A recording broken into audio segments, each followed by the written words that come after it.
नमक और बीपी के बीच में क्या संबंध है? जो इलेक्ट्रोलाइट्स लेवल होते हैं ना, उसमें संबंध आता है। हाँ जी। तो इलेक्ट्रोलाइट्स लेवल अगर आपके लो हो गए, उस टाइम पे आपका लो बीपी दिखेगा। एक दूसरे से कोरिलेट करके हैं। एक प्रॉपर अगर आप उसको डायग्नोस करेंगे और प्रॉपर ट्रीटमेंट पे जाएंगे, तो मुझे नहीं लगता है बीपी भी एक बड़ा इसमें चैलेंज हो सकता है। भारत ही नहीं, पूरे विश्व के लोग इस वीडियो को बहुत अच्छे से देखिएगा। शायद आज का इंटरव्यू आपकी जिंदगी में जो आप ब्लड प्रेशर की गोलियां ले रहे हैं, शायद वो आपकी बंद हो जाए। तो हमने आपको जानकारी दी कि आज का जो हमारा विषय है वो है साइलेंट किलर, यानी कि ब्लड प्रेशर। ब्लड प्रेशर क्या है, सबसे पहले आपको यही बताएंगे, और आखिर इसे साइलेंट किलर क्यों कहा जाता है ये भी जानकारी हम आपको देंगे। और इसके लिए अभी हम पहुंच चुके हैं अप्रोप्रिएट डाइट थेरेपी सेंटर में, और अभी हमारे गेस्ट हमारे साथ मौजूद हैं, साइंटिस्ट डॉक्टर एस कुमार और साथ में उनकी पुत्री डॉक्टर भाग्यश्री। बहुत बहुत स्वागत है आप दोनों का। नमस्कार। और सर, बीपी के केसेस बहुत बढ़ रहे हैं। जैसे डायबिटीज बढ़ रहा है घर घर, वैसे ही बीपी भी अब हर घर में मौजूद है। सबसे पहले बीपी क्या है और इसे साइलेंट किलर क्यों कह रहे हैं हम लोग? देखिए, एक सीरियल आती थी, एक पिक्चर आता, घर घर की कहानी। हाँ, तो बीपी और डायबिटीज एक घर घर की कहानी है। बिल्कुल सही है।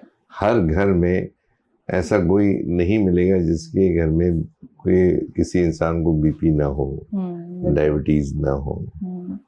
तो इसमें नया ऐसा कुछ भी नहीं है। आम माना कि जैसे आज अगर हम किसी सोशल फंक्शन से मिलते हैं, बात करते हैं, तो ये तो पूछते हैं भाई आपकी शुगर कितनी चल रही है आजकल, या बोलते आपका बीपी कैसा है। यानी कोई मॉडर्न जो समय आ रहा है उसकी एक पहचान है, मॉडर्न तरीका हो गया हाल चाल पूछने का। हाँ भाई, हाल चाल, भाई आपकी शुगर कैसी चल रही है आजकल जी, आपका ट्रीटमेंट किससे चालू है, या आपका बीपी क्या बोल रहा है, कोलेस्ट्रॉल कैसा है, यही बातें चलती है। बाकी तो कुछ लोग रोजमर्रा की एक आम भाषा हो गई है ये। तो लेकिन क्या वाकई में बीपी है, या क्यों होता है, कैसे होता है, या उसके ऊपर निदान क्यों नहीं हो रहा है? जैसे डायबिटीज में मैं बोलता हूँ कि भाई आप कुछ ऐसे टेस्ट कराइए और उसमें पता लगता है कि डायबिटीज है ही नहीं। अभी आपने एक देखा कि एक आईजी साहब आए थे जी जी जी, और 20-25 साल से इंसुलिन ले रहे, और आज उनको मैंने कहा कि आपको डायबिटीज नहीं है, आपका इंसुलिन आज से ही 4-4 यूनिट मैंने उनका कम किया। तो ऐसा भी बीपी है या वाकई में नहीं है? पहली बात है तो क्यों है, और क्यों होता है बीपी?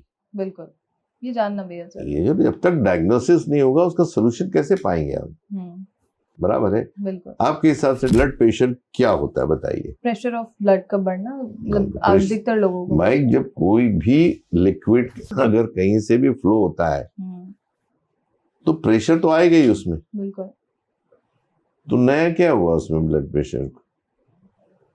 आप गैस हो अगर फ्लो कर रही है, पानी फ्लो कर रहा है नल में, या और कहीं भी फ्लो हो रहा होगा, तो उसके अंदर तो प्रेशर आएगा ही। बिल्कुल बराबर है।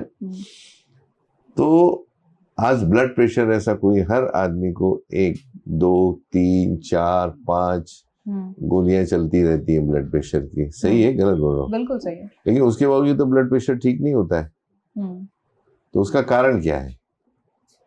क्या कारण है? उसका कारण ये है दोस्तों, मैं आज ये बोल रहा हूँ, जैसे मेरे सारे वीडियो वायरल होते हैं, वैसे आज जितने भी लोग आज बीपी से पीड़ित हैं, भारत ही नहीं पूरे विश्व के लोग इस वीडियो को बहुत अच्छे से देखिएगा। शायद आज का इंटरव्यू आपकी जिंदगी में जो आप ब्लड प्रेशर की गोलियां ले रहे हैं, शायद वो आपकी बंद हो जाए। बंद हो जाएंगे उनकी? बिल्कुल। तो भारत में तो मतलब हर घर में ही मरीज है, तो हर घर भी आपको देख रहा है अभी सर। तो यही मैं बोलता हूँ कि इसको देखिए। अगर आपके घर में कोई परिवार में कोई है तो जरूर उनसे बात करिए, मेरा वीडियो देखिएगा। देखिए, जैसे मैंने बोला है कि एक सिंपल है, कोई भी अगर कहीं भी चीज लिक्विड फ्लो होता है या गैस फ्लो होती है तो प्रेशर होता है। बिल्कुल। अब जब मशीनरी चलती है तो एक गॉज होता है, उसमें प्रेशर देखा जाता है, एयर प्रेशर, गैस प्रेशर, उसे कंट्रोल कर जाता है। अब हमारे बॉडी में क्यों नहीं हो पा रहा है वो प्रेशर, कितनी भी दवाई देने के बाद? बिल्कुल।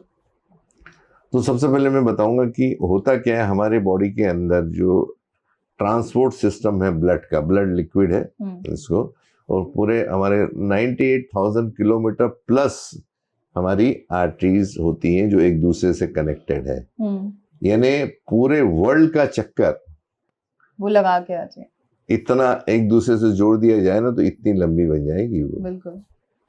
अब उसके अंदर ब्लड हमारा फ्लो होता है और उसकी जो अमाउंट होती है 5 से 6 लीटर सबका, इसके हिसाब से 5 से 6 लीटर की, और ये एक हाफ एन सेकेंड में पूरा घूम जाता है वो। बिल्कुल। जिस स्पीड से आपका यहाँ से चक्कर लगा पूरा घूम के ब्लड वहीं वापस आ जाता है। अगर हमारी जो रेस होती है मोटर वगैरह की जो बोलते हैं, तो उनके लिए रास्ता एकदम साफ होता है, बिल्कुल, यहाँ से वहां तक फट से गाड़ी निकली, उनका टाइम रहता है, बराबर पहुंच जाते हैं। लेकिन अगर बीच में ऑब्स्ट्रक्शन आ गया तो क्या होगा, उस स्पीड में वो नहीं जा पाएंगी। बिल्कुल। तो ऐसे ही जैसे हमारा ट्रांसपोर्ट सिस्टम है हमारे सिटी का, किसी भी जगह का ट्रांसपोर्ट सिस्टम बनाकर ट्रैफिक नहीं होगा तो निकल जाएगा। लेकिन अगर गाड़ियां ऐसे वो थोड़ी सक्रिय हो जाए, कचरा पड़ा हुआ हो या सक्रिय हो जाए, तो क्या होगा, आपका ट्रैफिक जम जाता है, तो प्रेशर आएगा ना, सड़क के ऊपर प्रेशर आएगा, लेकिन वो एटमॉस्फेयर ऊपर से पता नहीं लगता। लेकिन एक बंद चैम्बर के अंदर अगर एक पर्टिकुलर लिक्विड एक प्रेशर से अगर वो जाएगा तो क्या होगा, वो एक्सर्ट होगा उसमें। तो जब हम लोग जन्म लेते हैं तो तब बीपी नहीं रहता है किसी को, उम्र के हिसाब से बढ़ता रहता है। सही। तो जिस समय हम लोग जन्म लेते हैं तो जो उसकी वाणियां, हमारी जो आर्टरी सिस्टम है वो बहुत लवचिक होता है, यानी फ्लेक्सिबल होता है। जैसे कोई रबड़ का पाइप गार्डन में डालने के लिए लाते हैं तो बहुत लवचिक होता है, जैसे चाहे वैसा मोड़ लो। लेकिन कुछ दिन के बाद में आप देखते हैं कि वो हार्ड हो जाता है, आप मोड़ने जाओ तो टूट जाता है, हार्ड हो जाता है।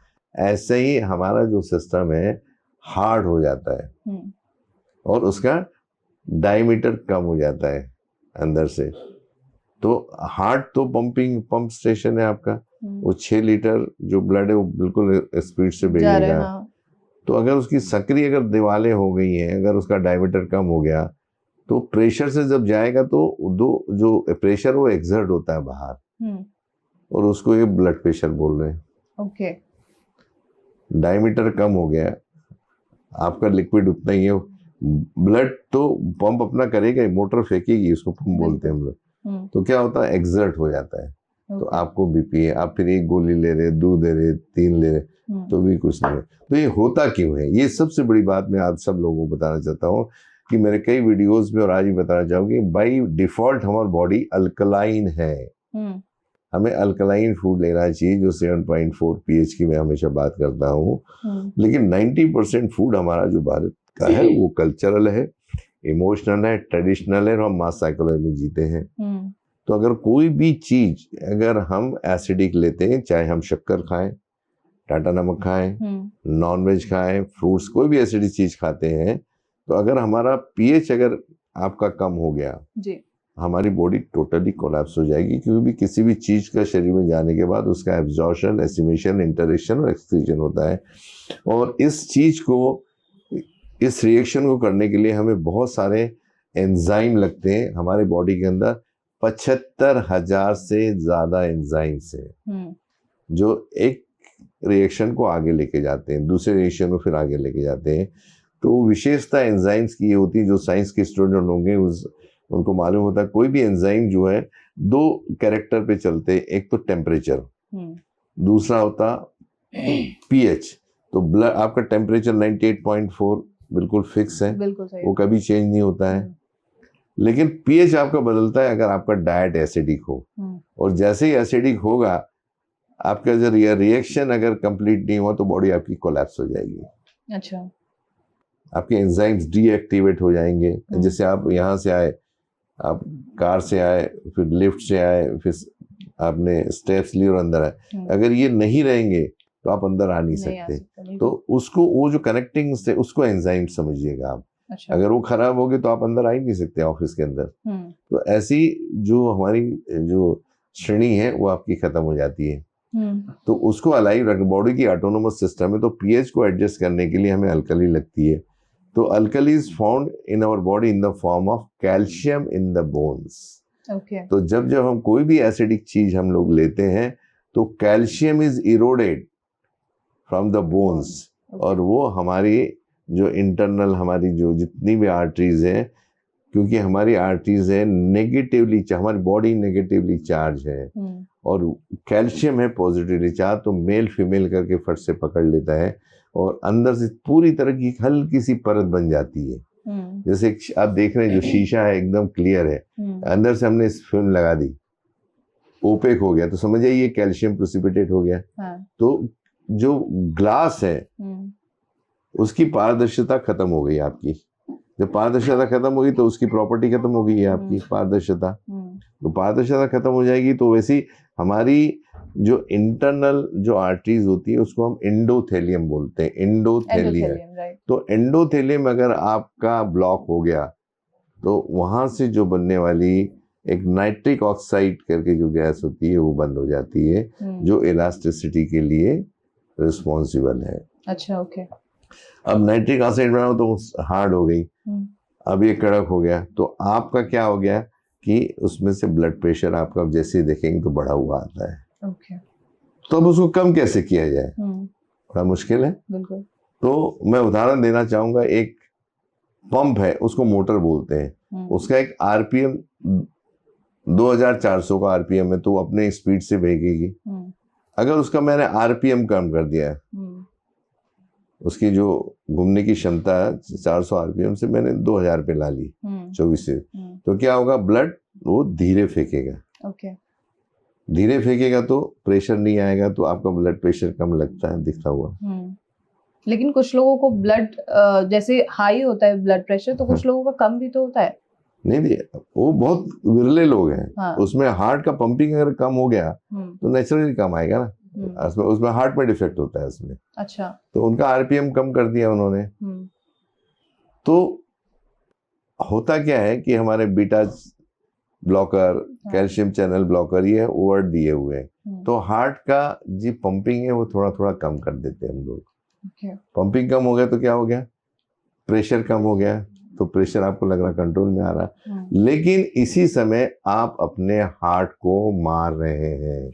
एसिडिक फूड से आप एल्कलाइन फूड पे आ जाइए और कैल्शियम अपने कैल्शियम डिटेच करवाना है और नाइट्रिक ऑक्साइड का रिफॉर्मेशन करना है।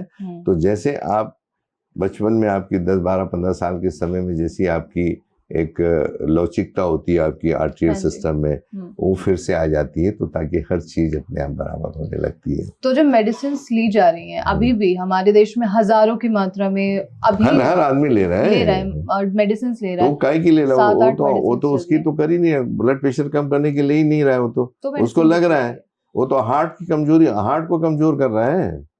जो मेडिसिन ली जा रही है वो हार्ट के पंप को कमजोर किया जा रहा है, हार्ट की जो गतिशीलता है उसको कम कर रहा है। वो जो स्पीड चल रही थी, एक आरपीएम जैसे बोला 2400, मैंने 2000 पे लेके आया, मैं 1600 पे लेके आया, तो उसका जो इजेक्शन फैक्टर होता है फेंकने का लिक्विड, वो कम कर दिया ना उसने।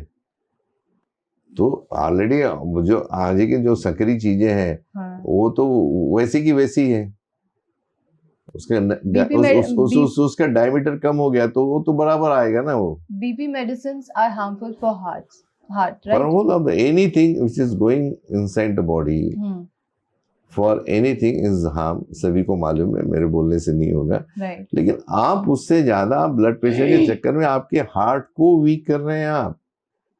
ठीक है, समझ रहे, मेरे हार्ट का पंपिंग अगर कम हो गया, पहले ऐसा कर रहा है वो, तो मरते दम तक ऐसे ही करना चाहिए ना उसने। अब वो अब धीरे धीरे ऐसा हो रहा है, कम कर रहा है, तो उसका इजेक्शन फैक्टर कम हो गया ना, मोटर का कम हो गया। अब अगर आप सप्लाई कम कर दो तो बात अलग है, लेकिन हमारा तो फिक्स ब्लड है हमारा, वो तो अपने हिसाब से फेंके गई, तो उसकी कार्य क्षमता कम, उसके बाद में आपका हार्ट वीक हो जाता है। और उम्र के हिसाब से जब हम आगे बढ़ते हैं 60, 70, 80 हो जाते हैं, तो हमारा हार्ट वीक हो जाता है।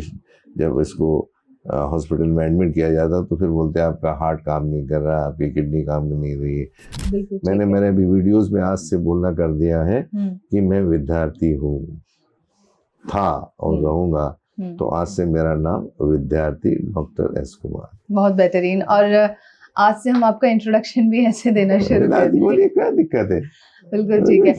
क्या हाई ब्लड प्रेशर और लो ब्लड प्रेशर में क्या? लो ब्लड प्रेशर में आपका हार्ट का पंपिंग, उसके जो वॉल है कभी काम नहीं कर रहे हैं, तो उसके लिए कुछ डिफेक्ट्स हो सकते हैं हार्ट में, उसके कारण वो बीपी कम आता है। लेकिन ऐसे केसेस बहुत कम है, 99% आपको हाइपरटेंशन के पेशेंट मिले जाते हैं, जिसके साइड इफेक्ट आप देख सकते हैं। ये आपके ब्रेन में हो रहे हैं, आपका रप्चर हो रहा है, हेमोरेज हो रहा है, और बाकी डॉक्टर साहब से आप बात कर सकते हैं, वो भी आपको बताएंगे। बिल्कुल सही है। मैं आपसे जानकारी लेना चाहूंगी क्योंकि आप डाइट के बारे में ज्यादातर मैंने देखा है आप पेशेंट से जिक्र करते हैं। नमक और बीपी के बीच में क्या संबंध है? जो इलेक्ट्रोलाइट्स लेवल होते हैं ना, उसमें संबंध आता है इसमें। अच्छा। आपके इलेक्ट्रोलाइट्स लेवल, जैसे आपने लो बीपी की अभी बात की है, हाँ जी, तो इलेक्ट्रोलाइट्स लेवल अगर आपके लो हो गए, उस टाइम पे आपका लो बीपी दिखेगा आपको। अच्छा। तो सडनली कोई चक्कर आके गिर जाता है या डिहाइड्रेशन होता है, उस टाइम पे उसके इलेक्ट्रोलाइट लेवल्स जो होते हैं वो डिस्टर्ब हुए होते हैं, उस टाइम पे उसको लो बीपी आपको देखने मिलेगा। आजकल स्ट्रेस भी एक बड़ा कारण बताया जा रहा है बीपी होने का। स्ट्रेस इसलिए जब आपको कोई कारण ये नहीं मिल रहा हो, या डेफिशिएंट क्या बोलते हैं उसको, डेफिनाइट नहीं, डेफिनेट डेफिनेशन नहीं मिल रही हो नहीं, आपको, तो हम उसे स्ट्रेस बोलेंगे। हाँ, कई कारण में स्ट्रेस भी एक 10% लेवल हम मान सकते हैं। जब आपके जो इमरजेंसी हार्मोन्स होते हैं आपके बॉडी में, जो एंडोक्राइन सिस्टम सिक्रीट करता है, उस टाइम पे आपके बॉडी में बहुत सारी चीजें ऊपर नीचे हो जाती है। इन द रेयर केसेस वो आपका बीपी बढ़ेगा, but that will be only 10%। अब हर किसी को ये नहीं बोल सकते इसका बीपी बढ़ा है तो इसको स्ट्रेस लेवल है, भाई तो अपना स्ट्रेस लेवल कम कर, ये चीज नहीं अपन उसको पकड़ेंगे। कहीं ना कहीं उसका सेलुलर लेवल पे कहीं डिफेक्ट है, कहीं ना कहीं उसकी जो कैल्शियम के बारे में जैसे सर ने आपको बोला, वो कहीं ना कहीं आपके वॉल्स में या आपकी आर्टरीज में है। इसको डेफिनाइट और देखना चाहेंगे तो एक कैल्शियम स्कोर करके भी आता है। ओके। तो हमने कुछ पेशेंट्स में देखा है कि वो कैल्शियम स्कोर इंक्रीज रहता है, that is the major cause. अगर आप वो डिपोजिशन होने ही नहीं देंगे, आपकी बॉडी अगर अल्कलाइन रहेगी, एसिडिक होने ही नहीं देंगे, वो कैल्शियम का डिपॉजिट होगा ही नहीं, तो ये सारी चीजें आपको फेस करनी ही नहीं पड़ेगी। बिल्कुल सही है। तो ये सब एक दूसरे से कोरिलेट करके हैं। एक प्रॉपर अगर आप उसको डायग्नोस करेंगे और प्रॉपर ट्रीटमेंट पे जाएंगे, तो मुझे नहीं लगता है बीपी भी एक बड़ा इसमें चैलेंज हो सकता है। बिल्कुल सही है। BP can be controlled without any, कोई प्रॉब्लम नहीं है। और जो लोग चाहते हैं कि उनको कहीं सोल्यूशन नहीं मिल रहा है, तो appropriate diet therapy is one of the things where वो उसका advantage. I just have a question sir कि जैसे मेडिकल लॉबी की बात तो हम कर ही रहे हैं, खैर डॉक्टर एस कुमार को इस बात से डर नहीं लगता कि कोई चैलेंज कर देगा, आगे खड़ा हो जाएगा? डॉक्टर एस कुमार ने क्यों इस चीज का ठेका लिया? 2 मिनट देखिए, सूरज को कौन चैलेंज करेगा कि भाई सूरज आप क्यों इतने गर्म हो रहे हो? मुझे चैलेंज करना, सूरज को चैलेंज करना है, ध्यान रखिएगा। अच्छा, इतना इजी नहीं है डॉक्टर कुमार को चैलेंज करना। चैलेंज करना है सामने आके बैठे, कुछ भी घर में बैठे, मैं कई बार बोल चुका हूँ, सामने आके बैठे, समझे। और मुझे नहीं लगता कि समझने के बाद कोई आदमी इसका विरोध कर सके, क्योंकि बेसिक नॉलेज ही नहीं है लोगों के पास, आम आदमी के पास। जब हर डॉक्टर चुप है, हर हॉस्पिटल चुप है, तो डॉक्टर एस कुमार इस बारे में क्यों बोल रहे हैं? क्योंकि मैं साइंटिस्ट हूँ, वो डॉक्टर से फर्क इतना ही है ना। जब कोई चीज फार्माकोलॉजी की जो चीज बनती है मार्केट में आती है, तो डॉक्टर सिर्फ ये होने के बाद ये दिया जाता है, ये डोजेस देना है, उसकी फार्माकोलॉजी निल होती है। आपका ये वीडियो उठा के मैं फार्माकोलॉजी का स्टूडेंट हूँ। हाँ। मैं मेडिसिन बनाने वाली लाइन से हूँ, तो उसका एब्जॉर्प्शन, एसिमिलेशन, इंटरसेक्शन, एक्सक्रेशन, ये हमें बहुत अच्छे से मालूम होता है। ABCD, ये हमारी पूरी लाइफ उसमें गई होती है। इनको तो रेडीमेड मिलता है। आपको होटल में गए, पिज्जा ऑर्डर किया, लिया, नहीं, पिज्जा कहाँ से आया, वो सड़ा हुआ है कि उसके अंदर कौन से प्रिजर्वेटिव डाले हैं, या आपको कितने आपको तकलीफ देने वाले, किसको मालूम? मुझे बताइए कि 10 मिनट में डिलीवरी आती है पिज्जा की? आती है? नहीं आती है? बिल्कुल आती है। आधा घंटा तो एटलीस्ट लग जाता है। आता है ना। मुझे बताइए, वहां से वहां आने तक उसको तो 10 में कम से कम 25 मिनट तो लगेंगे उसको। लगेंगे, हाँ। तो बनाएगा कब पिज्जा?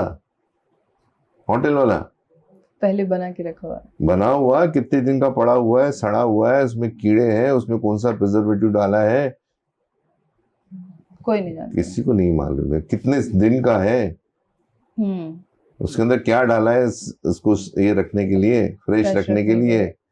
वो कितने दिन का बड़ा, 2 दिन में तो बनने वाला नहीं। या तो सब्जी उगेगी, बनेगी, काटेंगे, साफ करेंगे, तब कहीं आता है। तो ये चीजें वैसी ही है। 2 मिनट पिज्जा, 10 मिनट पिज्जा वाला है, फट से लिख दो, कर दो। तो खैर हमको किसी के इसमें जाना नहीं, लेकिन एक मानवता के हिसाब से जो हमें लगता है कि हमारा नॉलेज बुक्स में लिखा हुआ है, ये यूनिवर्सल है, मेरे बोलने से कुछ नहीं बदलेगा। जिसको बदलना है वो समझेगा और बदल जाएगा वो। बिल्कुल सही। बहुत बहुत शुक्रिया आपका sir, thank you so much. Thank you. तो this was all about BP. और आपके मन में कोई सवाल हो बीपी को लेकर तो आप हमसे पूछ सकते हैं, और ऐसे तमाम खबरों के लिए अपना शो खबर के साथ बने रहें।